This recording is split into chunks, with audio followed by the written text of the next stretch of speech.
Hello friends, welcome to day trader Telugu.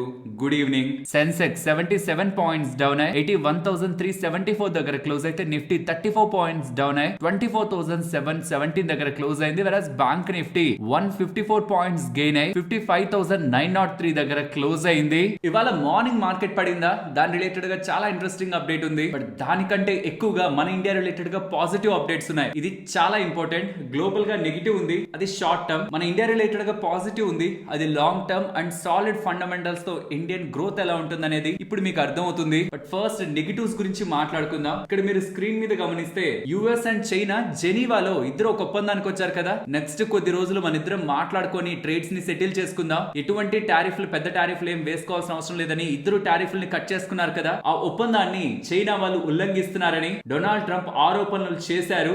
దాన్ని China reject చేసింది. మేమేమి జెనీవా ట్రేడ్ డీల్ ఒప్పందాన్ని బ్రీచ్ చేయలేదు అని చైనా చెప్తుంటే యుఎస్ వాళ్ళేమో చైనా ఉల్లంఘించిందని ఎలా స్టేట్మెంట్స్ చేస్తున్నారు. దీంతో ఏమైందంటే మళ్ళీ యుఎస్ చైనా మధ్యలో ట్రేడ్ టెన్షన్స్ పెరుగుతున్నాయా అనే ఒక question marks US markets and global markets లో కొంత కలవరాన్ని స్టార్ట్ చేసింది. అలాగే గతంలో 25% ట్యాక్స్ స్టీల్, అల్యూమినియం వేరే దేశాల నుంచి యుఎస్ లోకి వస్తున్న వాటి మీద వేస్తానని ట్రంప్ అన్నారా. ఇప్పుడు 25% కాదు, దాన్ని 50% చేస్తాను జూన్ 4వ తేదీ నుంచి అనేలా బిగ్ స్టేట్మెంట్ అయితే చేశారు. సో చైనా మేము గతంలో యాక్సెప్ట్ చేసిన ట్రేడ్ డీల్ ని ఉల్లంఘించిందని చెప్పడం, ఆల్రెడీ వేసిన 25% ట్యాక్స్ మీద అమాంతం దాన్ని 100% పెంచేసి ఈసారి నుంచి జూన్ 4th నుంచి 50% ట్యాక్స్ వేస్తా స్టీల్ అండ్ అల్యూమినియం మీద అనడంతో ట్రేడ్ టారిఫ్ల నుంచి వెనక్కి వచ్చిన ట్రంప్ మళ్ళీ ముందుకు వెళ్లి అన్సర్టనిటీని క్రియేట్ చేస్తున్నారా అని అనుకుంటున్న టెన్షన్స్ గ్లోబల్ గా మార్కెట్స్ ని కొంతవరకు డిస్టర్బ్ చేశాయి. మన మార్కెట్స్ స్టార్టింగ్ లో పడ్డానికి అదే ప్రధానమైన కారణం. బట్ పాజిటివ్స్ విన్నారనుకోండి, మార్కెట్స్ లో వచ్చే ఎవ్రీ డిప్, నెక్స్ట్ వచ్చే ఎవ్రీ ఫాల్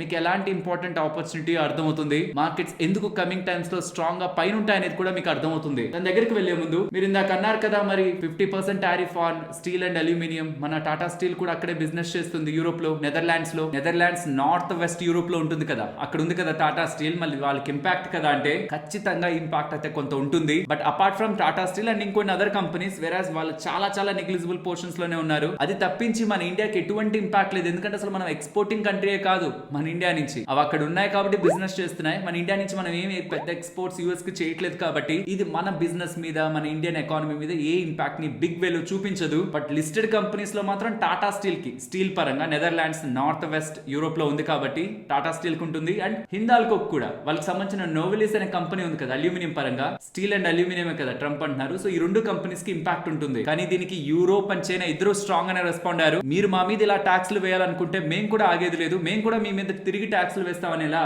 వార్నింగ్ అయితే చేస్తున్నారు. 25% నుంచి 50% ట్యాక్స్ ని పెంచుతాం. యూరోప్ అండ్ చైనా ఇద్దరు కూడా స్ట్రాంగ్ గా రిటాలియేట్ అయితే అయ్యారు. అండ్ ఒకప్పుడు మేక్ అమెరికా గ్రేట్ అగైన్ చాలా ఎక్కువగా ప్రచారం అయిందా, కానీ ఇప్పుడు అవుతున్నది ఏంటో తెలుసా? టాకో అని. టాకో అంటే Trump always chickens out. T అంటే ట్రంప్, ఏ అంటే ఆల్వేస్, సి అంటే చికెన్స్, ఓ అంటే అవుట్. అంటే దాని మీనింగ్ ఏంటంటే చేసేదానికి బోల్డ్ స్టేట్మెంట్ చేస్తాడు, ఇంత పర్సెంట్ అంత పర్సెంట్ అని. రియల్ గా దాన్ని ఫేస్ చేయాల్సి వచ్చేసరికి నాకు ఇదేం వద్దు, నేను శాంతియుతంగా ఉంటాను, నేను శాంతియుతవాదిని, నేను వదిలేస్తున్నాను అనేలా మళ్ళీ వెనక్కి వెళ్ళిపోతాడు. ఇది ఎలా ఉంటుందంటే ఒక మీమ్ ఉంటుంది, అందులో ఒక డాగ్ ని పట్టుకొనున్నంత సేపు అది అరుస్తూ అరుస్తూ అరుస్తూ ఉంటుంది. ఇంకొక డాగ్ ని ఏదో చేసేద్దామని వదిలేగానే గమ్ముండిపోతుంది అనమాట. ఇలా ప్రతిసారి చాలా స్ట్రాంగ్ స్టేట్మెంట్స్ తన దగ్గర నుంచి కనిపిస్తాయి, మార్కెట్స్ ని ఇబ్బంది పెడతాయి. మళ్ళీ ఎండ్ ఆఫ్ ద పాయింట్ ఇప్పుడు జూన్ 4th 50% టారిఫ్లు వేస్తాను స్టీల్ అల్యూమినియం మీద అన్నారా, మోస్ట్ ప్రాబబ్లీ దానికి ముందే దాని నుంచి వెనక్కి వచ్చే అవకాశం ఉంది. లేదంటే దాన్ని స్టార్ట్ చేసిన ఇంకో 4-5 రోజులకైనా మళ్ళీ వెనక్కి వచ్చే అవకాశం ఉంది. రెండిట్లోనే ఉంది. బట్ ఇప్పుడు టాకో అనే ఒక దాని ప్రచారం ఎక్కువ జరుగుతుంది కాబట్టి ట్రంప్ ఆల్వేస్ చికెన్స్ అవుట్ అని, చివరి నిమిషంలో వెనక్కి వచ్చేసి నేను శాంతియుతంగా ఉంటాను ఇలా స్టేట్మెంట్స్ చేస్తున్నారని.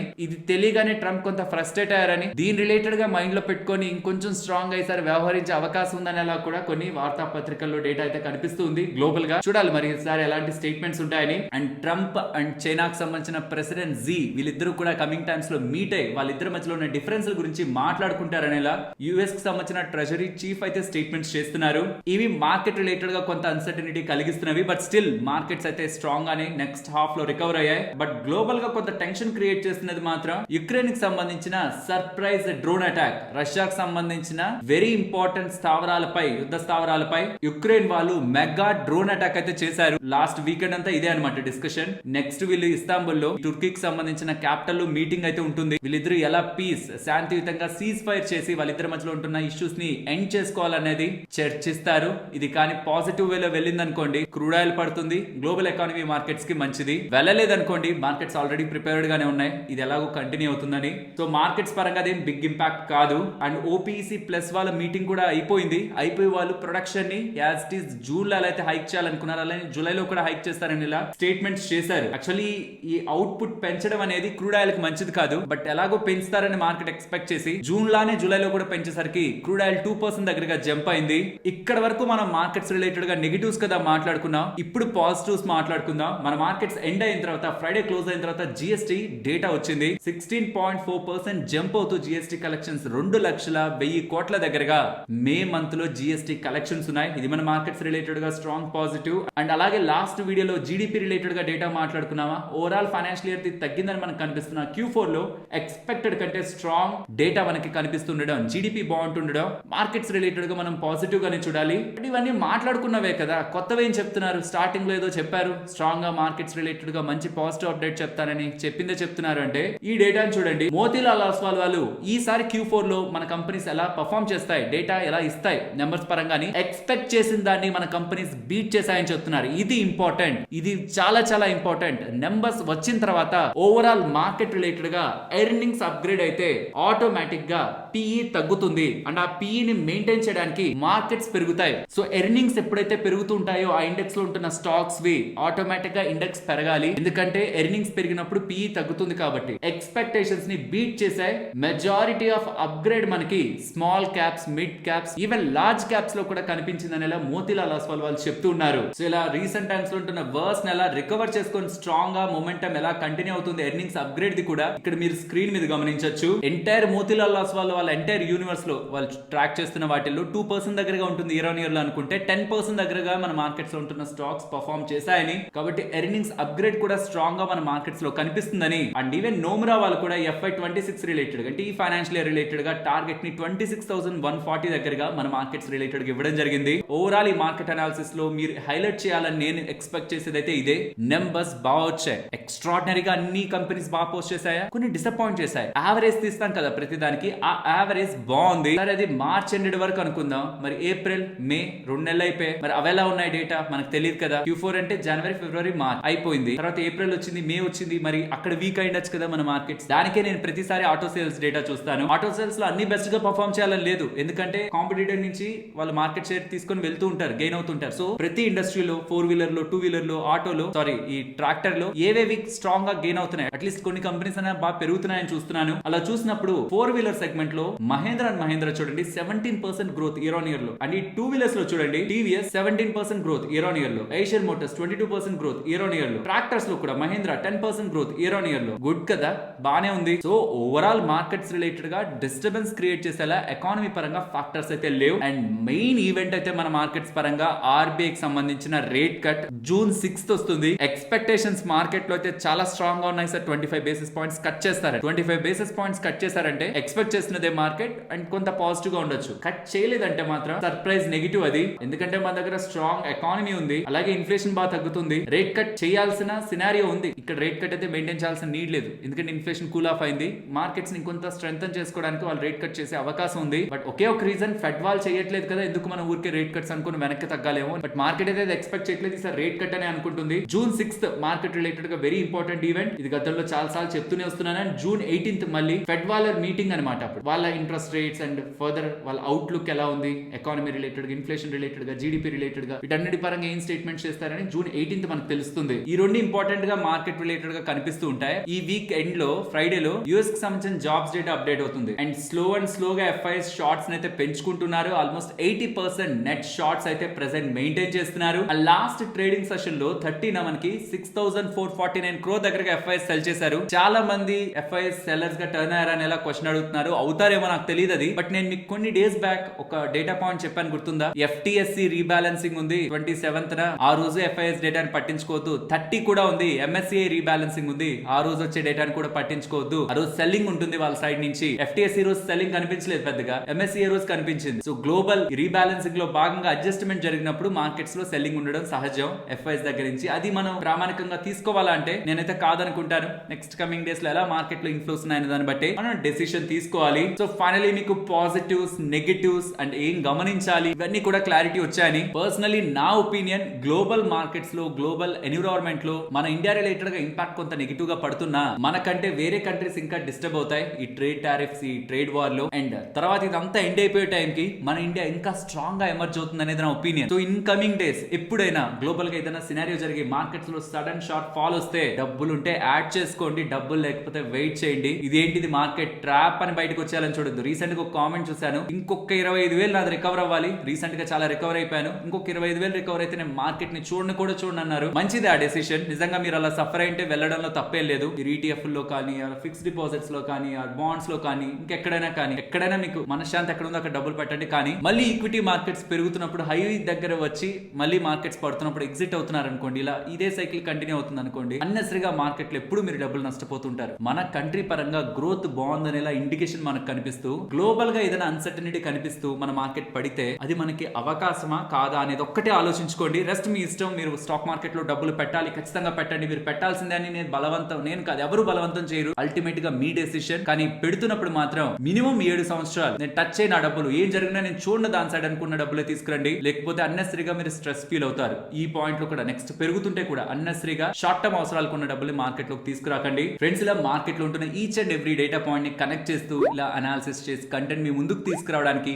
మేము పెట్టిన ఎఫర్ట్స్ మీకు వాల్యుబుల్ గా అనిపిస్తూ ఉంటే మన వీడియోని తప్పకుండా లైక్ చేస్తూ పెడుతున్న ఎఫర్ట్స్ ని ఎంకరేజ్ చేయండి. నెక్స్ట్ రిలయన్స్ ఇన్ఫ్రా గురించి మాట్లాడుకోవాలి. ఇవాళ స్టాక్ 9% దగ్గరగా పెరిగింది కదా. దీనికి ప్రధానమైన కారణం వాళ్ళ ట్విట్టర్ హ్యాండిల్ లోను వాళ్ళు అఫీషియల్ గా పోస్ట్ చేశారు. అండ్ ఎకనామిక్స్ టైమ్స్ వెబ్సైట్ లో కూడా నెక్స్ట్ 2 years లో 3,000 crore డిఫెన్స్ ఎక్స్పోర్ట్స్ ని రిలయన్స్ ఇన్ఫ్రా వాళ్ళు చేయాలనుకుంటున్నట్టు 2027 ఎండింగ్ కల్లా స్ట్రాంగ్ ఎక్స్పోర్ట్ డిఫెన్స్ స్పేస్ లో వీళ్ళు క్రియేట్ చేసుకోవాలని ఆల్రెడీ 100 crore దగ్గరగా ఎక్స్పోర్ట్స్ చేస్తున్నారు. దాన్ని 30 times దగ్గరగా పెంచుకోవాలనుకుంటున్నారు 3,000 crores కి. సో ఈ డిఫెన్స్ స్పేస్ లో రిలయన్స్ ఇన్ఫ్రా వాళ్ళు చాలా బిగ్ ప్లాన్స్ చేస్తున్నారని మార్కెట్ కూడా కమింగ్ టైమ్స్ లో దీనికి ఫాలో అప్ అప్డేట్స్ ఉంటాయని కూడా ఎక్స్పెక్ట్ చేస్తూ స్టాక్ ని వాళ్ళ రివార్డ్ చేసింది. మీరు గమనించొచ్చు, వీళ్ళ అఫీషియల్ హ్యాండ్లర్ లో కూడా, ట్విట్టర్ హ్యాండ్లర్ లో కూడా ఇది పోస్ట్ చేశారు. ఫ్రెండ్స్, ఇప్పుడు నేను చెప్పేది జాగ్రత్తగా అర్థం చేసుకోండి. మార్కెట్ అనాలిసిస్ లో చెప్పాను కదా, ఆర్బీఐ వాళ్ళు ఈ June 6th వడ్డీ రేట్లని 25 basis points దగ్గరగా కూడా కట్ చేయబోతున్నారని మార్కెట్ లో స్ట్రాంగ్ ఎక్స్పెక్టేషన్స్ ఉన్నాయని.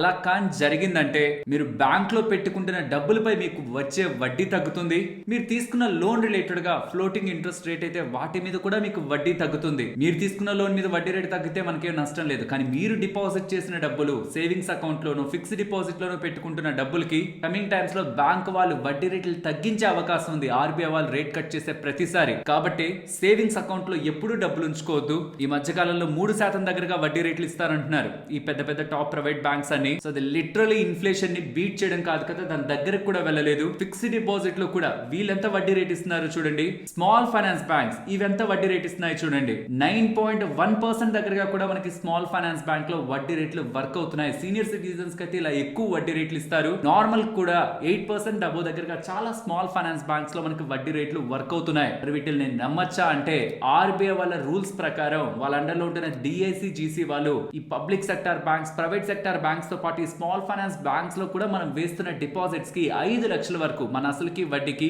ఆర్బీఐ వాళ్ళ డిఐసి జీసీ వాళ్ళ గ్యారంటీ ఉంటుంది. ఇప్పుడు ఈ స్మాల్ ఫైనాన్స్ బ్యాంక్ లో మనం వెళ్ళి అకౌంట్ ఓపెన్ చేసుకొని ఫిక్స్డ్ డిపాజిట్ వేయాలంటే దీని రిలేటెడ్ గా ఆల్రెడీ గతంలో కూడా మీకు ఒకసారి చెప్పాను. స్టేబుల్ మనీ యాప్ ద్వారా మనం ఆన్లైన్ లోనే ఫిక్స్డ్ డిపాజిట్ లో డబ్బుల్ని మనం పెట్టచ్చు. డబ్బుల్ని పెట్టాలా లేదా అనేది పక్కన ఉంచుదాం. ఆ యాప్ లో మనకి ఫస్ట్ ఇలా వెళ్ళి కంపేర్ చేసుకొని ఏ స్మాల్ ఫైనాన్స్ బ్యాంక్ లో ఎంతెంత వడ్డీ రేట్ వర్క్ అవుతుంది, అది కూడా ఏ టైం పీరియడ్ కి వర్క్ అవుతుంది, ఇది important. 1 year 6 months, 1 year 5 months వేస్తే ఏ బ్యాంక్స్ లో మనకి ఎక్కువ వడ్డీ రేట్ వర్క్ అవుతుంది అనేది ఇక్కడ చూసుకొని మనకి వెయ్యాలనిపించినప్పుడు కావాలన్నా డబ్బులు మనం వెయ్యొచ్చు. ఈ యాప్ ని నమ్మచ్చా? ఫస్ట్ థింగ్, మనం పెట్టే డబ్బులు ఈ యాప్ దగ్గర ఉండట్లేదు. And recent series B fund raising లో వీళ్ళ కంపెనీలో నందన్ నిల్కని గారు ఇన్వెస్ట్మెంట్ కూడా చేశారు. బట్ మళ్ళీ చెప్తున్నాను కదా, డబ్బులు పెట్టాలా లేదా అనేది తర్వాత. ఈ ఆర్బీఐ రేట్ కట్ చేసేలోపు మీరు ఫిక్స్డ్ డిపాజిట్ మీకు నచ్చిన బ్యాంక్ లో, మీరు ఆల్రెడీ ఉంటున్న బ్యాంక్ లో కూడా మీరు ఇన్వెస్ట్మెంట్స్ చేసుకోండి. కానీ చేసే ముందు కంపేర్ చేసుకోండి మీ బ్యాంక్ లో మీకు ఎఫ్డీలో ఎంత వడ్డీ రేట్ వర్క్ అవుతుంది. ఈ యాప్ లో మీకు ఇక్కడ చూపిస్తున్నారు కదా ఏ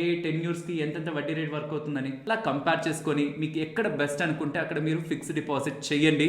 ఆర్బీఐ వడ్డీ రేట్ తర్వాత బ్యాంక్స్ అన్ని కూడా వడ్డీ రేట్లను కట్ చేస్తాయి. తర్వాత మనకు అవకాశం ఉండదు. నెక్స్ట్ 1, 2, 3 years లో మీకు కావాలనుకున్న డబ్బుల్ని షార్ట్ టర్మ్ లో స్టాక్ మార్కెట్ కంటే ఫిక్స్డ్ డిపాజిట్ లో అధిక వడ్డీ రేట్లను పొందడానికి బిఫోర్ ఆర్బీఐ రేట్ కట్ మనం డెసిషన్ తీసుకోవడం మంచిది. దీనికి ఈ స్టేబుల్ మనీ యాప్ మీకు హెల్ప్ చేస్తుంది. అండ్ ఈ యాప్ ఒక లింక్ మీకు డిస్క్రిప్షన్ కామెంట్ సెక్షన్ లో ఇస్తున్నాను. అండ్ సెబీ రిలేటెడ్ గా కొన్ని కొత్త రూల్స్ అయితే కనిపిస్తున్నాయి. బ్యాంక్ నిఫ్టీలో ట్రేడ్ చేసే వాళ్ళు అండ్ బ్యాంకింగ్ స్టాక్స్ లో హెచ్డిఎఫ్సి బ్యాంక్, ఐసిఐసిఐ బ్యాంక్ ఈ రెండిట్లో కూడా ఇన్వెస్ట్మెంట్స్ చేసేవాళ్ళు and Yes Bank, Union Bank లో కూడా ఇన్వెస్ట్మెంట్స్ చేసిన వాళ్ళు ఇప్పుడు చెప్తున్నది కొంత జాగ్రత్తగా గమనించండి. సెబీ వాళ్ళు ఏం చెప్తున్నారంటే నిఫ్టీ బ్యాంక్ రిలేటెడ్ గా ఏ ఒక్క స్టాక్ కూడా 20% కంటే హెవీ వెయిట్ ఇవ్వద్దు అని చెప్తున్నారు. హెచ్డిఎఫ్సి బ్యాంక్ కి 27.82%, ఐసిఐసిఐ బ్యాంక్ కి 25.18% వెయిటేజ్లు ఉన్నాయి కాబట్టి ఈ రెండింటి వెయిటేజ్లు కమింగ్ టైమ్స్ లో తగ్గే అవకాశం ఉంది. ఎప్పటి నుంచి తగ్గే అవకాశం ఉంది? సెబీ వాళ్ళు ఇచ్చిన డెడ్ లైన్ November 3rd, 2025. కానీ అక్కడ వరకు ఎన్ఎస్సి వాళ్ళు ఆగరు, డెడ్ లైన్ వరకు ఆగరు. దానికి ముందు కాంట్రాక్ట్ లోనే మార్చే అవకాశం ఉంటుంది. Or as early as possible next contracts లో తీసుకొచ్చే అవకాశం ఉంది. అప్పుడు HDFC Bank and ICICI Bank నుంచి ఇక్కడ మీరు గమనించారంటే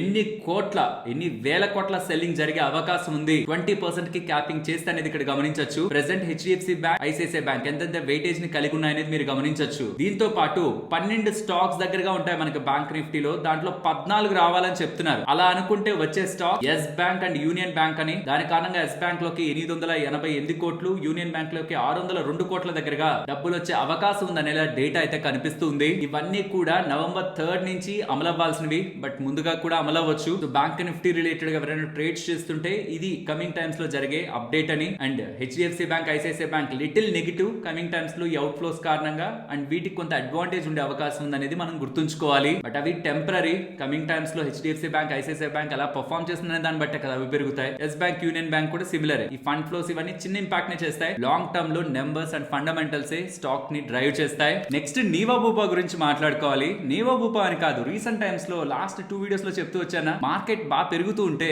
బయటకు వచ్చేస్తుంది ఎవరు అంటే ప్రైవేట్ ఈక్విటీ ఇన్వెస్టర్స్ అండ్ కంపెనీలో ఉంటున్న స్ట్రాంగ్ మేనేజరల్ పొజిషన్స్ లో ఉంటున్న టాప్ పొజిషన్స్ లో ఉంటున్న వాళ్ళే అనమాట. వాటా నమ్ముకొని కొంతగా బయటకు వస్తున్నారు. ఇప్పుడు కూడా ఈ నీవో బూపాకి సంబంధించిన ట్రూ నార్త్ అనే వాళ్ళు ప్రైవేట్ ఈక్విటీ ప్లేయర్ ఒకరు అండ్ ఈ కంపెనీకి సంబంధించిన సిఇఓ ఎండి రామచంద్రన్ గారు వీళ్ళిద్దరూ కలిసి వాటా నమ్మేస్తున్నారు. ట్రూ నార్త్ అనే వాళ్ళు 6.7% దగ్గరగా వాటాని, ఎండి రామచంద్రన్ గారు 0.5% దగ్గరగా వాటాని, వీళ్ళిద్దరూ కలిసి 7.2% దగ్గరగా వాటాని 11% డిస్కౌంట్ లో 82 రూపీస్ పర్ షేర్ లెక్కన 11% డిస్కౌంట్ లో వాటాని అమ్ముతూ ఉండడం మార్కెట్ కి అది కొంత కన్సర్న్ లా కనిపించింది. అండ్ ఇంతలా అమ్మేసరికి ఖచ్చితంగా సప్లై ఎక్కువ అవుతుంది. అలాంటి డిమాండ్ పక్క నుంచి లేదనుకోండి, ఇలా ఈ రోజు ఎలా అయితే స్టాక్ పడిందో, ఎక్కువగా పడిందో అలానే పడుతుంది. 10% దగ్గరగా పడింది. దీని కారణంగా 1082 కోట్లు వీళ్ళు రైజ్ చేశారని ఇలా చెప్తున్నారు. కానీ డిమాండ్ సరిగా లేకపోవడం స్ట్రాంగ్ గా ఇవాళ స్టాక్ పడడానికి ప్రధానమైన కారణం. అండ్ 6.7% దగ్గరగా ట్రూ నార్త్ వాళ్ళు అమ్ముతున్నారని చెప్పాను కదా, వాళ్ళ దగ్గర యాక్చువల్ గా ఉంటున్నది 17.5% వాటా. ఇంకా అయిపోతున్నట్టు కాదు, ఇంకొంచెం పెరుగుతుంటే ఏదో ఒక రోజు ఫ్యూచర్ లో కూడా ఒకసారి అమ్ముతారు. సో ఇది కూడా మనం మైండ్ లో ఉంచుకోవాలి. కాకపోతే 30 days లాక్ ఇన్ ఉంది. ఇప్పుడు ఒకసారి అమ్మారా, ఇంకొక 30 days పాటు అమ్మరు. 30 days తర్వాత అమ్ముతారు. సో వాళ్ళు ఒకవేళ మిగిలిన వాటా అమ్మరు అని ఒక క్లారిఫికేషన్ ఇచ్చినా అది స్టాక్ రిలేటెడ్ గా స్టెబిలిటీ. ఒకవేళ అమ్ముతారని చెప్తుంటే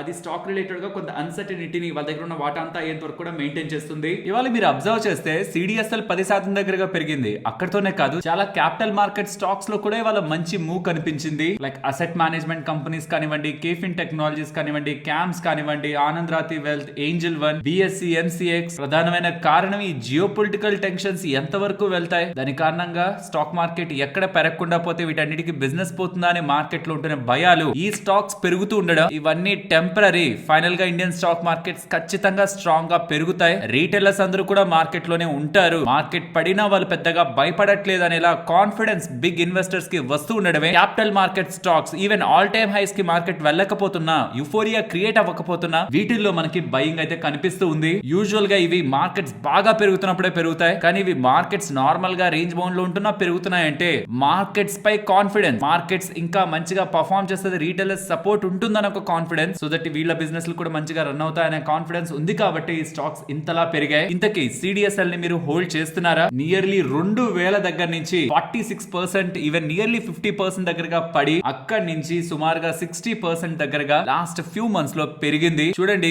ఈక్విటీ అంటే ఎంత వోలటాలిటీ ఉంటుందని. ఇక్కడ పేషెన్స్ ని టెస్ట్ చేసింది. మళ్ళీ యాజ్ ఇట్ ఈస్ అదే ప్రైస్ కే వచ్చేస్తుంది. బట్ ఈ లోపు బిగినర్స్ చాలా మిక్స్డ్ ఎమోషన్స్ ని మార్కెట్ లో రుచి చూసుంటారు. బట్ ఇదే ఇంకొకసారి ఎదురైంది అనుకోండి, ఇలాంటి సినారియోనే బిజినెస్ ఒక్కటి చూసి ఈ ప్రైస్ టెంపరీ, రేపు పెరుగుతుందని ఒక కాన్ఫిడెన్స్ అలా వదిలేస్తారు. కాబట్టి మార్కెట్ లో ఎక్స్పీరియన్స్ ఉంటున్న వాళ్ళు మార్కెట్ లో ఉన్న ఫాల్ ని ఒక వ్యూ తో చూస్తే, బిగినర్స్ అదే ఫాల్ ని కంప్లీట్లీ డిఫరెంట్ వ్యూ తో చూస్తారు. ఫ్రెండ్స్, ఫర్దర్ టాపిక్స్ ని మాట్లాడుకునే ముందు ఈ ఇన్ఫర్మేషన్ మీకు వాల్యుబుల్ గానే అనిపించిందా? అనిపిస్తే వీడియోని లైక్ చేయడానికి ప్రయత్నించండి. అండ్ కొన్ని హాస్పిటల్స్ లో రాంగ్ గా ఇన్సూరెన్స్ ని వాడుకొని వాళ్ళ బిల్స్ ని పెంచి ఎక్కువ లాభాలని పొందే ప్రయత్నం చేస్తుంటారు కదా, వాళ్ళపై, అలా ఎవరెవరైతే క్లెయిమ్స్ చేస్తుంటారో వాళ్ళపై లీగల్ గా వెళ్తారనేలా జనరల్ ఇన్సూరెన్స్ కంపెనీస్ రిలేటెడ్ గా అప్డేట్స్ సోర్సెస్ నుంచి వస్తున్నాయనేలా కనిపిస్తూ ఉన్నాయి. ఎవరైనా ఫ్రాడ్ చేశారని కానీ తెలిస్తే వాళ్ళ మీద లీగల్ యాక్షన్ తీసుకుంటారని ఇప్పటి వరకు అవాయిడ్ చేస్తూ వచ్చారని. అంటే అసలు పేషెంట్ కి ఏం అయిండదు, కానీ అది చేయాలి ఇది చేయాలని ట్రీట్మెంట్ కాస్ట్ ని పెంచి ఎక్కువ డబ్బులు తెచ్చుకునే ప్రయత్నం హాస్పిటల్స్ కొన్నిసార్లు చేస్తూ ఉంటాయి.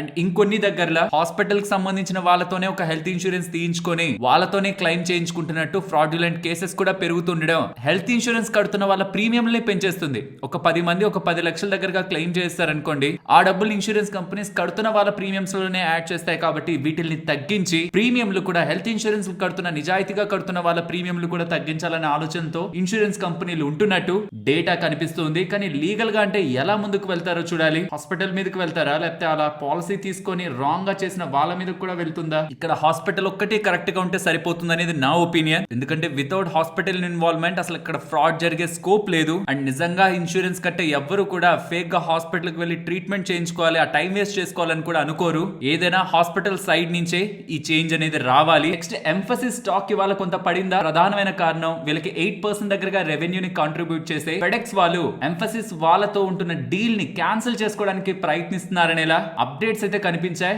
మార్చ్ క్వార్టర్ సంబంధించిన కాన్ఫరెన్స్ కాల్ లో ఎంఫసిస్ వాళ్ళు మాత్రం ఏ ప్రాజెక్ట్ క్యాన్సిలేషన్స్ లేవు, ఉన్న క్లయింట్స్ ని సస్టైన్ చేసుకుని మొమెంటమ్ ని కంటిన్యూ చేయగలుగుతాం ఎలా కాన్ఫిడెంట్ గా ఎంఫసిస్ వాళ్ళైతే చెప్పారు. కానీ లైవ్ మింట్ వాళ్ళు పబ్లిష్ చేస్తున్న డేటా ప్రకారం ఫెడెక్స్ వాళ్ళు మాత్రం వాళ్ళ బిజినెస్ అగ్రిమెంట్ ఎంఫసిస్ తో ఉంటున్న అగ్రిమెంట్ ని ఎండ్ చేసుకోవాలని చూస్తున్నారని, దీని కారణంగా ఎంఫసిస్ కి లాస్ ఉంటుందని డేటా కనిపిస్తుండడమే స్టాక్ ఇవాళ పడ్డానికి ప్రధానమైన కారణం. నెక్స్ట్ డయేరియాలో యూజ్ చేసే బ్రాడ్ స్పెక్ట్రమ్ యాంటీబయాటిక్ అయిన రిఫాక్సమిన్ టాబ్లెట్స్ రిలేటెడ్ గా జైడస్ వాళ్ళకి యుఎస్ FDA అప్రూవల్ అయితే లభించింది. సో ఇప్పుడు ఇది వీళ్ళు యుఎస్ లోకి వెళ్ళి సేల్ చేస్తారు. యుఎస్ లో దీని మార్కెట్ సైజ్ చాలా పెద్దది. ట్రావెలర్స్ డయేరియా కూడా దీన్ని యూజ్ చేస్తారు. ఆల్మోస్ట్ $2,672 మిలియన్ దగ్గరగా ఉండే మార్కెట్, 22,300 crore దగ్గరగా మన ఇండియన్ రూపీస్ లో చూస్తే అంత మార్కెట్ లోకి ఇప్పుడు ఈ డ్రగ్ అయితే వెళ్తుంది. చాలా మ్యానుఫాక్చరర్స్ ఉంటారు, బట్ వీళ్ళు కూడా ఇప్పుడు దాంట్లోకి వెళ్ళి ఆపర్చునిటీని క్యాప్చర్ చేసే ప్రయత్నం చేస్తూ ఉండడం బిజినెస్ పరంగా మనం మంచిగానే చూడొచ్చు. నెక్స్ట్ ఒలెక్ట్రా గ్రీన్ టెక్ గురించి మాట్లాడుకోవాలి. రీసెంట్ గా మహారాష్ట్ర వాళ్ళు వీళ్ళకి ఇచ్చిన ఆర్డర్ ని కట్ చేసుకుంటున్నారని ఎలా అప్డేట్స్ చేశారా? తర్వాత మళ్ళీ వీకెండ్ లో క్లారిఫికేషన్ వచ్చింది,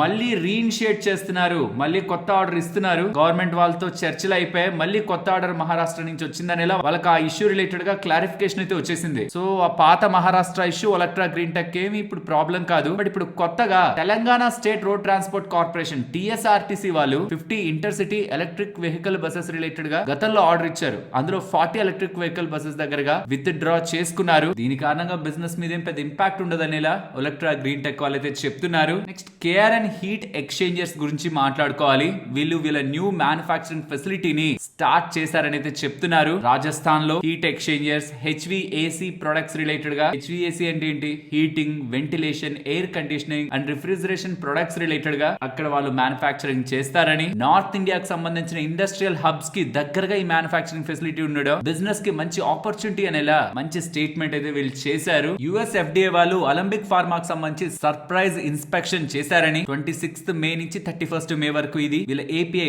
1 and 2 ఫెసిలిటీస్ లో జరిగిందని, 4 అబ్జర్వేషన్స్ తో ఇన్స్పెక్షన్ క్లోజ్ అయిందని, డేటా ఇంటిగ్రిటీ రిలేటెడ్ గా ఏ ఇష్యూ లేదని, ఆల్ వచ్చిన అబ్జర్వేషన్స్ అని 4 అబ్జర్వేషన్స్ అన్ని అడ్రసబుల్ అని, అంటే ఈజీగా సాల్వ్ చేసుకునేవని అలంబిక్ వాళ్ళైతే చెప్తున్నారు. నెక్స్ట్ ఉగ్రో క్యాపిటల్ గురించి మాట్లాడుకోవాలి. వీళ్ళు రైట్స్ ఇష్యూ అయితే స్టార్ట్ చేయబోతున్నారు 13th జూన్. ఈ స్టాక్ ఎవరి దగ్గర అయితే ఉంటుందో ఖచ్చితంగా ఇవి మీరు పార్టిసిపేట్ చేయాల్సిందే. 400 crore రైజ్ చేస్తున్నారు, 162 రూపీస్ పర్ షేర్ లెక్కన. ఇప్పుడు 180 దగ్గరగా కదా షేర్ ఉంది, 162 లో మీకు అమ్ముతారు. ఎన్ని షేర్లు మీరు కొనుక్కోవచ్చు? మీ దగ్గర 189 షేర్స్ ఉన్నాయనుకోండి, 50 షేర్ల దగ్గరగా కొనుక్కోవచ్చు. రికార్డ్ డేట్ June 5th నాటికి ఈ కంపెనీకి సంబంధించిన షేర్లు మీ దగ్గర ఉంటే ఎవ్రీ 189 షేర్స్ కి 50 రైట్ షేర్స్ మీరు 162 రూపీస్ లెక్కన 50 షేర్లు కొనుక్కోవచ్చు. మీ దగ్గర 189 షేర్లు ఉంటాయి. ఇక్కడ చూడండి, ప్రమోటర్ అండ్ ఎంప్లాయీ గ్రూప్ కూడా దీంట్లో పార్టిసిపేట్ చేస్తారు 34 crore అరౌండ్ దగ్గరగా. సో ఒకవేళ మీరు పార్టిసిపేట్ చేయలేదంటే వాళ్ళ ఎక్స్ట్రా రైట్స్ ని బై చేసుకుంటారు. ఇది 13th జూన్ స్టార్ట్ అవుతుంది, 20 జూన్ ఎండ్ అవుతుంది. ఆల్రెడీ CCDs ద్వారా 915 crore దగ్గరగా ముందుగానే రైజ్ చేశారు. అండ్ ఇప్పుడు రైట్స్ ద్వారా 400 crore రైజ్ చేస్తున్నారు. యాజ్ అన్ NBFC ఫండ్స్ ని రైట్ వేలో రైజ్ చేసి బిజినెస్ కి వాడుకుంటే మాత్రం కంపెనీ రిలేటెడ్ గా మంచి గ్రోత్ మనం చూడొచ్చు. AUM ఆల్మోస్ట్ 12,000 crore దగ్గరగా ఉంది. MSME లెండింగ్ రిలేటెడ్ గా వీళ్ళు సపోర్ట్ చేస్తుంటారు. Profit before tax FY25 related గా 203 crore. IRCON వాళ్ళు 1068 crores విలువ చేసే రైల్వే బ్రిడ్జ్ EPC ఆర్డర్ ని గెలుచుకున్నారని, నెక్స్ట్ 1460 డేస్ లో దీన్ని కంప్లీట్ చేస్తారని ఇలా అప్డేట్స్ చేశారు. సోలార్ ఇండస్ట్రీస్ ఇండస్ట్రీస్ వాళ్ళకి 402 crores విలువ చేసే ఎక్స్ప్లోజివ్స్ ఆర్డర్ కోల్ ఇండియా దగ్గర నుంచి లభించిందని, నెక్స్ట్ 2 years లో ఇది సప్లై చేస్తారని మెన్షన్ చేశారు. ఈవెన్ రైల్టెల్ వాళ్ళకి కూడా 10.59 crore విలువ చేసే order Mahanadi coal fields limited దగ్గర నుంచి లభించిందని, 31st July 2028 లోపు ఇది కంప్లీట్ చేస్తారని గవర్నమెంట్ ఎంటిటీ రిలేటెడ్ గా లభించిన ఆర్డర్ గురించి అయితే అప్డేట్ చేశారు. అండ్ ఈ సేమ్ రైల్టెల్ వాళ్ళు టెక్నో ఎలక్ట్రిక్ ఉందా, వేరియస్ ఫీల్డ్స్ లో పవర్ రిలేటెడ్ గా డేటా సెంటర్స్ రిలేటెడ్ గా వేరియస్ ఫీల్డ్స్ లో బిజినెస్ చేస్తుంటే టెక్నో ఎలక్ట్రిక్ ని 10 megawatt డేటా సెంటర్ ప్రాజెక్ట్ లో భాగంగా రైల్టెల్ వాళ్ళు పిక్ చేసుకోవడం జరిగిందని, యాజ్ ఎన్ managed service data centre partner గా టెక్నో ఎలక్ట్రిక్ అండ్ రైల్టెల్ వాళ్ళు కలిసి ఈ నోయిడాలో ఉంటున్న 10 megawatt డేటా సెంటర్ ప్రాజెక్ట్ లో వర్క్ చేస్తారని ఇంకొక అప్డేట్ కూడా రైల్టెల్ దగ్గర నుంచి కనిపిస్తుంది. నెక్స్ట్ కాన్ఫిడెన్స్ పెట్రోలియం గురించి మాట్లాడుకోవాలి. కాన్ఫిడెన్స్ పెట్రోలియం వాళ్ళు 8 న్యూ ఆటో ఎల్పిజి స్టేషన్స్ ని అక్రాస్ ద ఇండియా కమిషన్ చేశారని, దీంతో వీళ్ళ టోటల్ ఆటో ఎల్పిజి స్టేషన్స్ 295 దగ్గరగా ఉంటూ ఇండియాకి సంబంధించిన సెకండ్ లార్జెస్ట్ ఆపరేటర్ గా వీళ్ళు వాళ్ళ నెట్వర్క్ ప్రెజెన్స్ ని పెంచుకుంటున్నారని కాన్ఫిడెన్స్ పెట్రోలియం వాళ్ళు అప్డేట్ చేస్తున్నారు. ఇండిగో ఒక మొమెంటం చూడండి, అంతకుముందు 30 ఎయిర్ క్రాఫ్ట్స్ ని ఆర్డర్ చేశారు ఎయిర్ బస్ దగ్గర నుంచి, ఇప్పుడు అది డబల్ చేస్తూ 60 కావాలని చెప్తున్నారు. A350 to 900 ఈ ఎయిర్ క్రాఫ్ట్స్ ని డబల్ చేసుకుంటూ strong global expansion plans. Actually IndiGo domestic గా స్ట్రాంగ్ గా మనకు కనిపిస్తుంది, ఇంటర్నేషనల్ గా కాదు, కానీ ఇప్పుడు ఇంటర్నేషనల్ గా కూడా స్ట్రాంగ్ ప్రెజెన్స్ ని పెంచుకోవడానికి ఎయిర్ బస్ తో టైఅప్ అయి 30 కాదు నాకు 60 ఎయిర్ క్రాఫ్ట్స్ కావాలని ఆర్డర్ అయితే పెంచారు. ఈ ఎయిర్ క్రాఫ్ట్ కి ఇంజన్ ని పవర్ చేసేది రోల్స్ రాయ్స్ వాళ్ళకి సంబంధించిన ట్రెంట్ XWB ఇంజన్స్ దీంట్లో యూజ్ అవుతాయి. నెక్స్ట్ JBM గ్రీన్ ఎనర్జీ గురించి మాట్లాడుకోవాలి. వీళ్ళు 3 gigawatt BESS ఆర్డర్స్ ని గెలుచుకున్నారు.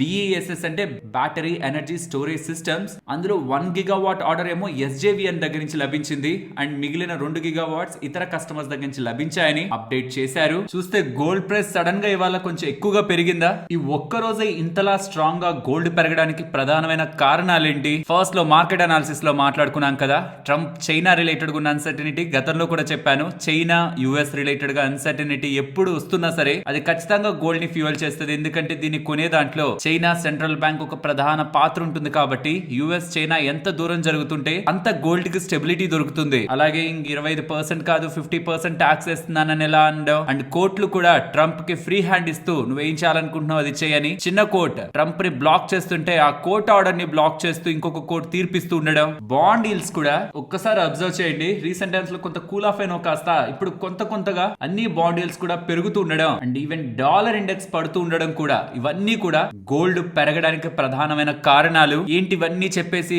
ఫైనల్లీ గోల్డ్ పెరగడానికి ఎన్ని కారణాలు అని చెప్తున్నారు అంటే, గోల్డ్ సిల్వర్ అసలు ఎందుకు పెరుగుతాయి, ఈవెన్ మెటల్స్ కూడా ఎందుకు పెరుగుతాయి, దీనికి లాజిక్స్ ఏంటి, ఇవన్నీ కూడా మన సెకండ్ ఛానల్ లో ఉంటున్న ఈ గోల్డ్ వీడియోలో డీటెయిల్డ్ గా ఎక్స్ప్లెయిన్ చేశాను. డిస్క్రిప్షన్ కామెంట్ సెక్షన్ లో ఇస్తాను, వీలైతే గమనించండి. Next doctor Reddy's and OneSource pharma గురించి మాట్లాడుకోవాలి. వన్ సోర్స్ స్పెషాలిటీ ఫార్మా, ఈ రెండు స్టాక్స్ ఇవాళ పడ్డాయి. దీనికి reason Delhi high court semaglutide related గా సేల్స్ ఇండియాలో బ్యాన్ చేసిందని డేటా కనిపిస్తుంది కదా. ఇన్ఫాక్ట్ ఇది అసలు నెగిటివే కాదు వీళ్ళు రిలేటెడ్ గా పెద్దగా, బట్ ఆ అప్డేట్ ఏంటో మాట్లాడుకుందాం, ఉన్న ఆపర్చునిటీని కూడా మాట్లాడుకుందాం. రీసెంట్ టైమ్స్ లో డయాబెటీస్ అనే ఒక కోర్ కాజ్ తో వెయిట్ లాస్ రిలేటెడ్ గా కూడా యూజ్ చేస్తున్న డ్రగ్ ఒక సేల్స్ స్ట్రాంగ్ గా గ్లోబల్ గా కనిపిస్తున్నాయి. అందులో సెమాగ్లూటైడ్ ఉందా, దీన్ని ఎవరైతే ఇన్నోవేట్ చేశారు నోవో నార్డిస్క్ వాళ్ళు doctor Reddy's and OneSource వాళ్ళ మీద కేసు వేశారు ఢిల్లీ హైకోర్టులో. ఏమనంటే వాళ్ళు పెద్ద మొత్తంలో వేరే దగ్గర నుంచి ఏపీఐస్ ని తెచ్చేసి ఇక్కడ ఫార్ములేషన్స్ చేసి ఇండియాలో సేల్ చేస్తున్నారు, అది ఇండియన్ పేటెంట్ యాక్ట్ లో చెల్లదు అనేలా హైకోర్టుకి చెప్తుండడం అండ్ హైకోర్టు కూడా ఫైనలీ అది నిజమే కదా అని ఇండియన్ సేల్స్ ని ఆపుతుండడం. అక్కడ వరకు బానే ఉంది, బట్ ఇక్కడ పాయింట్ అంతా జనవరి 2026 లో ఈ పర్టికులర్ డ్రగ్ రిలేటెడ్ గా కెనడాలో పేటెంట్ అయితే ఎక్స్పైర్ అవుతుంది. సో కెనడా ఒక బిగ్ మార్కెట్, అక్కడికి వాళ్ళు ఎక్స్పోర్ట్ చేసుకోవచ్చు. చూడాలి మరి ఆ కెనడా మార్కెట్ ని కూడా ఈ నోవో నార్డిస్క్ వాళ్ళు ఎలా అడ్డుకుంటారని. ఇండియాలో మాత్రం వాళ్ళ ప్రొడక్ట్స్ రిలేటెడ్ గా స్ట్రాంగ్ ఎఫర్ట్స్ పెట్టి వాళ్ళ బిజినెస్ ని కాపాడుకుంటారని ఇలా ఇన్నోవేట్ చేసిన కంపెనీ అయితే చెప్తూ ఉంది. హెవీ ఇండస్ట్రీస్ మినిస్టర్ అయిన కుమార్ స్వామి గారు ఓపెన్ అయితే అయిపోయారు. టెస్లా ఇండియాలో మ్యానుఫ్యాక్చరింగ్ చేయడానికి ఇంట్రెస్టెడ్ గా లేరని, వాళ్ళు షోరూమ్స్ ఓపెన్ చేయడానికి మాత్రమే ఇంట్రెస్టెడ్ గా ఉన్నారని క్లియర్ గా అప్డేట్స్ అయితే చేశారు. ట్రంప్ ప్రెసిడెన్సీ వచ్చిన తర్వాత క్లియర్ గా ఎలాన్ మస్క్ కి స్ట్రాంగ్ సపోర్ట్ అయితే దొరికింది కదా, దీంతో ఇక్కడ మ్యానుఫ్యాక్చరింగ్ స్టార్ట్ చేస్తారు. ఈ రాష్ట్రంలోకి వస్తారు, ఆ రాష్ట్రంలోకి వస్తారు అనే క్వశ్చన్ మార్క్స్ నుంచి క్లియర్ గా మస్క్ ఇండియాలో మ్యానుఫ్యాక్చరింగ్ పెట్టరు, కేవలం షోరూమ్స్ మాత్రమే పెడతారని ఇలా హెవీ ఇండస్ట్రీస్ మినిస్టరే ఓపెన్ గా స్టేట్మెంట్స్ అయితే చేసేశారు. ఈ రీసెంట్ టైమ్స్ లో వీళ్ళ మధ్యలో ఉంటున్న ఈక్వేషన్స్ అయితే కొంత మారుతున్నాయి. ట్రంప్ చేసే ప్రతిదాన్ని నేను అగ్రీ చేస్తున్నట్టు కాదనేలా ఎలాన్ మస్క్ స్టేట్మెంట్స్ కనిపిస్తున్నాయి. రీసెంట్ గా డాజ్ వాళ్ళు క్రియేట్ చేసిన ఆర్గనైజేషన్ నుంచి కూడా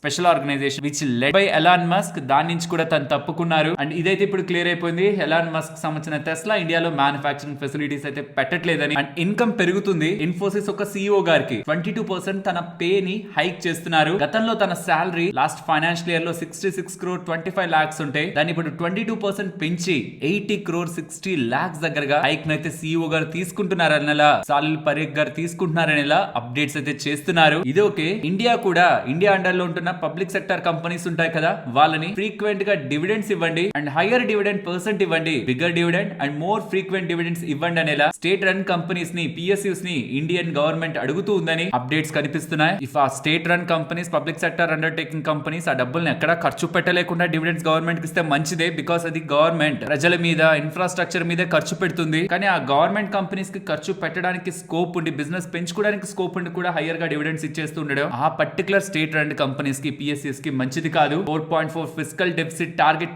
పెట్టుకున్నారు కదా, ప్రాబబుల్లీ దానికోసం ఇలా హైయర్ డివిడెండ్స్ ని ఎక్స్పెక్ట్ చేస్తున్నట్లు మనం అర్థం చేసుకోవాలి. రీసెంట్ గా 2,69,000 crores దగ్గరగా 2,69,000 కోట్ల దగ్గరగా RBI నుంచి డివిడెండ్ వచ్చింది. ఇప్పుడు పబ్లిక్ సెక్టర్ అండర్టేకింగ్ కంపెనీస్ నుంచి కూడా వచ్చే మోర్ డివిడెండ్ ఫిస్కల్ డెఫిసిట్ ని తగ్గిస్తూ గవర్నమెంట్ స్పెండింగ్ ని స్టెబిలైజ్ చేస్తుంది. నెక్స్ట్ FMCG స్టాక్స్ ని చూసారా ఇవాళ? బ్రిటానియా, హిందుస్థాన్ యూనిలివర్ అండ్ చాలా FMCG స్టాక్స్ ఇవాళ పెరిగాయి కదా. ప్రధానమైన కారణం గవర్నమెంట్ ఇంపోర్ట్ డ్యూటీని క్రూడ్ ఎడిబుల్ ఆయిల్ మీద 20% నుంచి 10% కి కట్ చేసింది. దీంతో ధరలు అయితే పడతాయి. పామ్ ఆయిల్ కానివ్వండి, PFAD కానివ్వండి, ఫుడ్ అండ్ సోప్ కంపెనీస్ కి ఒక important raw material. Recent November నుంచి చూసారంటే పామ్ ఆయిల్ ప్రైసెస్ 26% దగ్గరగా పడ్డాయి. దీంతో బ్రిటానియా, HUL, గోద్రేజ్ కన్స్యూమర్ వీళ్ళందరికీ కూడా మార్జిన్స్ పరంగా బెనిఫిట్ దొరుకుతుంది రా మెటీరియల్ పడింది కాబట్టి. కానీ ఆదాని, విల్మర్, పతాంజలి ఫుడ్స్ కి రియలైజేషన్స్ రెడ్యూస్ అవుతాయి కాబట్టి వాటికి అది నెగిటివ్. కాబట్టి వాళ్ళ FMCG స్టాక్స్ లో మనకి మంచి గెయిన్ అయితే కనిపించింది. నెక్స్ట్ నెంబర్స్ గురించి మాట్లాడుకుందాం. First Vodafone Idea, Reliance Jio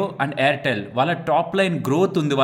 వీళ్ళకేమో down side ఉంది. 0.93% ఫాల్ అయింది వీళ్ళ రెవెన్యూ. వీళ్ళకున్న అంత పెద్ద అప్పు రిలేటెడ్ గా రెవెన్యూ ఫాలో అవుతుండడం ఆటోమేటిక్ గా లాస్ అనేది గతంలో ఉన్న దానికంటే స్ట్రాంగ్ గా పెరుగుతుంది. కాబట్టి చూడండి, క్వార్టర్ లో రెవెన్యూ డ్రాప్ అయిందా 0.93%. దీంతో లాస్ అనేది లాస్ట్ క్వార్టర్ లో 6,609 crores ఉంటే ఇప్పుడు 7,166 crores దగ్గరగా వీళ్ళు లాస్ ని పోస్ట్ చేశారు. వీళ్ళ మార్కెట్ షేర్ డౌన్ అయింది, సబ్స్క్రైబర్స్ ని లాస్ అయ్యారు. టోటల్ నంబర్స్ వీక్ గా ఉన్నాయి, బట్ స్టాక్ పెద్ద పడలేదు. చూడండి, రీజన్ ఇదే. లెండర్స్ తో మేము యాక్టివ్ గా మాట్లాడుతున్నాం డెట్ ఫైనాన్సింగ్ రిలేటెడ్ గా. కమింగ్ టైమ్స్ లో 4G సబ్స్క్రైబర్స్ రిలేటెడ్ గా మంచి ఇంప్రూవ్మెంట్ తీసుకొచ్చి సబ్స్క్రైబర్స్ ని గెయిన్ అవుతాం అనేలా స్టేట్మెంట్స్ అయితే కనిపిస్తున్నాయి. బట్ వాళ్ళకి అప్పు స్ట్రాంగ్ గా ఉంది, చాలా ఎక్కువ ఉంది. నెంబర్స్ వీక్ ఉన్నాయి. అన్లెస్ ఏదైనా ఒక బిగ్ మిరాకిల్ జరిగితే తప్పించి బిజినెస్ చేయడం చాలా కష్టం. నెక్స్ట్ జీనస్ పవర్ వాళ్ళ నెంబర్స్ కూడా రెవెన్యూ చూడండి 123% గ్రోత్. ఆపరేటింగ్ సైడ్ కూడా స్ట్రాంగ్ మార్జిన్ ఎక్స్పాన్షన్ ఉంటూ ఉండడం. 18.2 నుంచి 22.3 కి మార్జిన్ ఎక్స్పాండ్ అవుతుండడం. ప్రాఫిటబిలిటీ 312% దగ్గరగా ఎలివేట్ అయింది. అండ్ టోటల్ వీళ్ళ executable order book as of March 2025 30,110 crore దగ్గరగా ఉందని ఎలా వీళ్ళు చెప్తున్నారు. Overall good set of numbers. Next Inox wind numbers ఎలా ఉన్నాయనేది మీకు స్క్రీన్ మీద కనిపిస్తుంటుంది. Strong set of numbers. మరి స్టాక్ ఎందుకు పడింది? వాళ్ళ నెంబర్స్ బాగాలేకపోవడం వల్ల కాదు, నెక్స్ట్ వాళ్ళ గ్రోత్ రిలేటెడ్ గా వాళ్ళు ఇచ్చిన గైడెన్స్ లాస్ట్ ఇయర్ గైడెన్స్ లానే ఉంటూ ఉండడం. స్ట్రాంగ్ రివైవల్ ఆ గ్రోత్ గైడెన్స్ రిలేటెడ్ గా వాళ్ళు తీసుకోకపోతూ ఉండడం. కాన్ఫరెన్స్ కాల్ లో మార్కెట్ కొంత అడ్జస్ట్ అయ్యే ప్రయత్నం అయితే జరిగింది వాల్యుయేషన్స్ పరంగా. But strong set of numbers. 7th quarter ఇది వీళ్ళు ఇంత సాలిడ్ గా నెంబర్స్ ని పోస్ట్ చేయడం. నెంబర్స్ లో ఏ ప్రాబ్లం లేదు. నెక్స్ట్ సిగాచి ఇండస్ట్రీస్ వాళ్ళ నెంబర్స్ ని ఇక్కడ మీరు అబ్జర్వ్ చేయొచ్చు. రెవెన్యూ 23% అండ్ మార్జిన్స్ అబ్జర్వ్ చేయండి. ఆల్మోస్ట్ 666 బేసిస్ పాయింట్స్ దగ్గరగా ఇంప్రూవ్ అవుతూ 22% దగ్గరగా మార్జిన్స్ మెయింటైన్ అవుతున్నాయి. బట్ హయ్యర్ టాక్సెస్ కారణంగా మనకు ప్రాఫిటబిలిటీ కొంత తగ్గుతుంది. కానీ overall good set of numbers. Next Nykaa గురించి good set of numbers. Stock పడిందేమో కానీ గుడ్ సెట్ ఆఫ్ నెంబర్స్. వీళ్ళ బ్యూటీ బిజినెస్ 25% దగ్గరగా గ్రో అయ్యి మార్జిన్ ఎక్స్పాన్షన్ తో స్ట్రాంగ్ గా ఈసారి నెంబర్స్ ని లీడ్ చేసింది. 110% దగ్గరగా ప్రాఫిట్ గ్రోత్ ఉంటుంది. బట్ ఆన్ లో బేస్ చూడాలి మనం. ఫ్యాషన్ గ్రోత్ ఉందని లాస్ట్ క్వార్టర్ లో చెప్పారు కానీ ఆ సెగ్మెంట్ ఇప్పటికి కూడా 10% తోనే వీక్ గానే ఉంది. B2B కానీ సూపర్ స్టోర్ రిలేటెడ్ గా గ్రోత్స్ కానీ స్ట్రాంగ్ గా కనిపిస్తాయి. బట్ అవి వెరీ లో బేస్. వాళ్ళ ఓవరాల్ మెయిన్ సెగ్మెంట్ అయిన బ్యూటీలో స్ట్రాంగ్ గా వీళ్ళు పర్ఫార్మ్ చేశారు. బెటర్ దాన్ ఎక్స్పెక్టెడ్ నెంబర్స్ ఉన్నాయి. స్టాక్ కొంత ప్రాఫిట్ బుకింగ్ మోడ్ లో ఉండిందేమో కానీ నెంబర్స్ బాగున్నాయి. ఫైనలీ అపోలో హాస్పిటల్స్ వాళ్ళ నెంబర్స్ కూడా ఇంక్లూడింగ్ వీళ్ళ ఇంటర్నల్స్ అపోలో 24/7 ఈ డేటా అంతా కూడా లాస్ట్ టైం వాళ్ళ గైడెడ్ రేంజ్ లోనే కనిపిస్తుంది. గ్రోత్ స్టేబుల్ గానే ఉంది అండ్ నెంబర్స్ కూడా ఎక్స్పెక్టెడ్ కంటే బెటర్ గా ఉన్నాయి. రెవెన్యూస్ 13% గ్రో అవుతూ operating side 20% growth and profit side year on year లో 54% గ్రోత్ మనకి కనిపిస్తుంది. క్యాష్ ఫ్లోస్ కూడా 2,136 crores దగ్గరగా ఉన్నాయి. లాస్ట్ టైం అది 1920 crore. నెక్స్ట్ 3-4 ఇయర్స్ లో 4,300 దగ్గరగా బెట్స్ ని యాడ్ చేసుకుంటూ స్ట్రాంగ్ గా గ్రో అవుతారనేలా అప్డేట్స్ చేస్తున్నారు. And 19 rupees per share dividend ని కూడా వీళ్ళు ప్రకటించారు. అండ్ ఫ్రెండ్స్, వీడియో క్లోజ్ చేసే ముందు ఇంకొక ఇంకొకసారి రిమైండ్ చేస్తున్నాను, ఆర్బీఐ వడ్డీ రేట్ల కట్ చేసే ముందే మీరు ఒకవేళ షార్ట్ టర్మ్ లో డబ్బుల్ని పార్క్ చేయాలనుకుంటే ఫిక్స్డ్ డిపాజిట్స్ లో ఫస్ట్ కంపేర్ చేసుకొని మీకు నచ్చిన దగ్గర ఎక్కడైతే ఎక్కువ వడ్డీ రేట్ ఉందని మీకు అనిపిస్తూ ఉంటుందో అక్కడ పార్క్ చేసుకోవడానికి ప్రయత్నించండి. మీకు అలా కంపేర్ చేసుకోవడానికి బెస్ట్ ఎఫ్డీని సెలెక్ట్ చేసుకోవడానికి యాప్ హెల్ప్ అవుతుంది. Table money app link description comment section లో ఉంటుంది, ఒకసారి చెక్ చేయండి. మరొక ఇంట్రెస్టింగ్ వీడియోతో మళ్ళీ మీ ముందుకు వస్తాను. అంతవరకు టేక్ కేర్, జై హింద్.